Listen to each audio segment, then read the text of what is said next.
Alright, g'day, hi and welcome. Super grog, groggy grog. Ugh.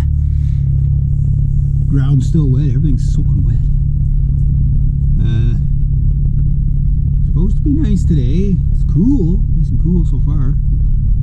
Oh, I tell you though, like just these extremes where it's like super hot and then you gotta put on a sweater. Like I feel like putting on a sweater right now.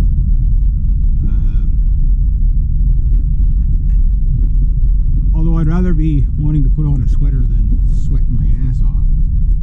So I got a whippersnippery kind of day today. Shouldn't be too bad. About 5-6 hours, I imagine. It's hard to say. I can't remember what it took. I think it took me 2 days the last time. 2 or 3 days the last time. So, but then again, it might not be as bad because I'd already whippersnipped all the big stuff out of there. I'm amazed that tree didn't come down in that wind. There's trees all down all over the town there kind of thing. We had that big storm the other night, so.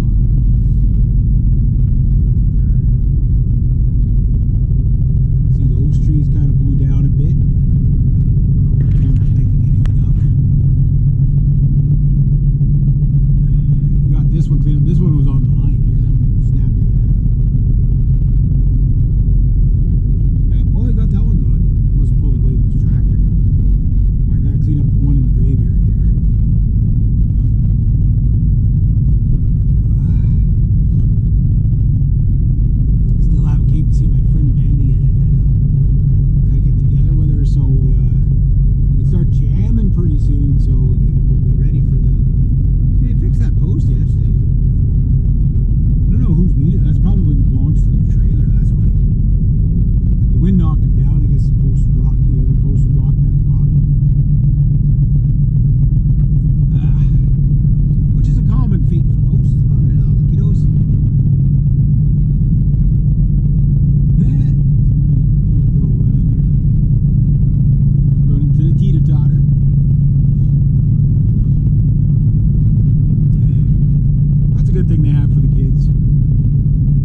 guitar player like me, well, they buy like a phenomenal guitar, a few guitars, right?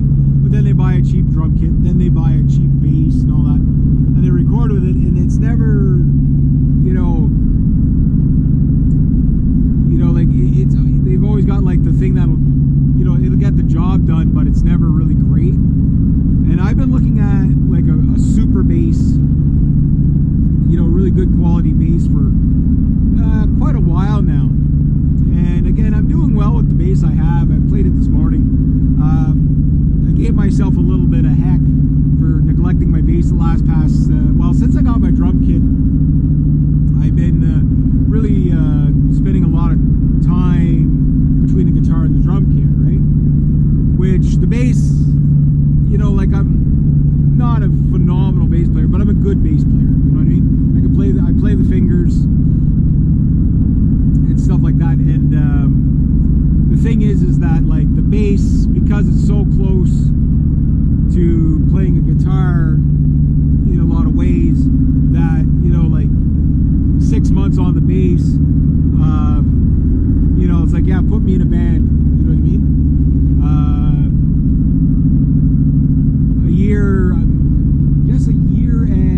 About a year and a half now on the bass, and okay, my slap technique is nothing to be desired, but I'm a metal guy, so I don't do that much slap technique anyway.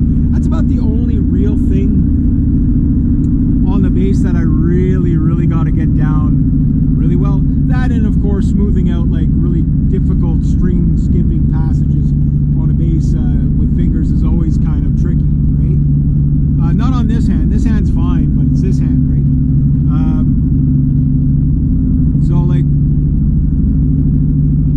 it's one of those things that you still have to challenge yourself and all that, and so I'm going to spend more time dividing between the three instruments.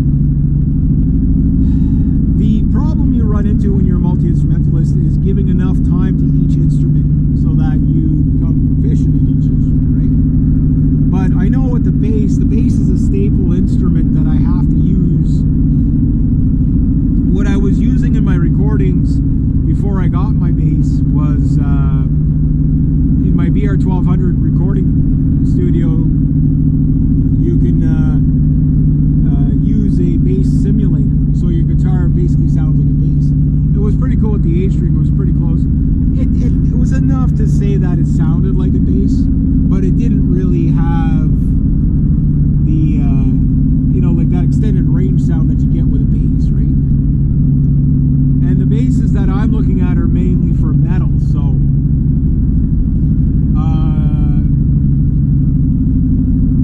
5-string, 6-string basses. I really want a 6-string because I'm loving the 5-string, and I wish I would have started with a 6-string, to be honest with you. But that's okay, because I know that if I could only buy one phenomenal bass in my lifetime, it's going to be a 6-string. You know what I mean? Yeah, it's cool to have a really good 4-string, because a nice 4-string bass is really fun to play because they're so much easier to play, right? But I do know also that the sonic abilities of the 6-string bass. And before anybody says, well, Jaco only needed 4 strings,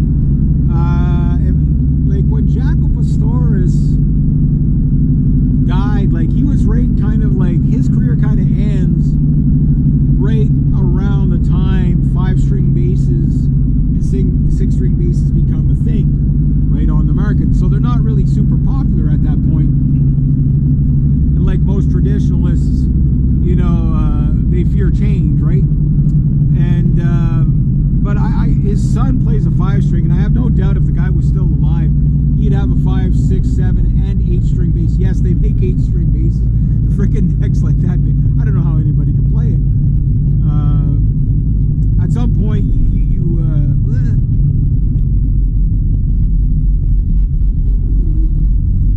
at some point you can see on my oil brakes. There's no way I would have stopped the guy for that.